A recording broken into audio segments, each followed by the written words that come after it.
DXDC Radyoman Musumada Report. na sa 16 ka mga indigenous peoples kun IPs, kadaghanan kanila mga leaders ang gipamatay tungod sa land dispute sa mga yutang kabilin dinhi sa Davao City.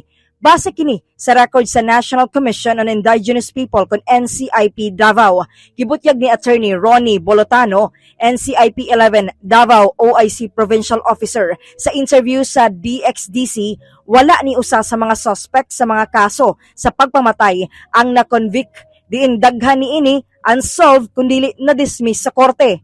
Busa gikabalak-an kini karon ni Bolotano ang culture of impunity ug dali na lang sa mga perpetrators ang mukutlog kinabuhi sa mga IPs.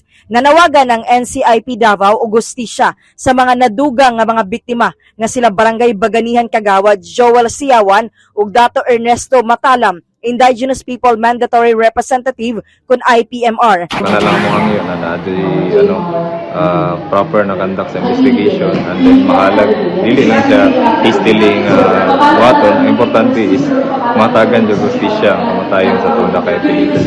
Ang ipon ako sa akong mga IP community na exercise sa tag-restrain atong mga naman ko yung mga announcement dito na marag deklarasyon o mga mobalos, mga pangayaw nga exercise ng tag-restrain, no? Kay ang atong gobyerno isa na may mga aksyon na ginabuhat.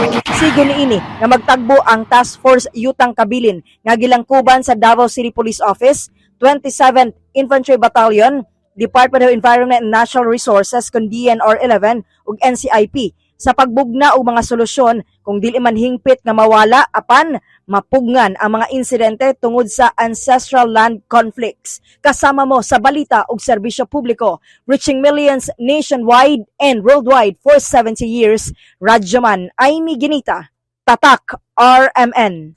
Tatak RMN.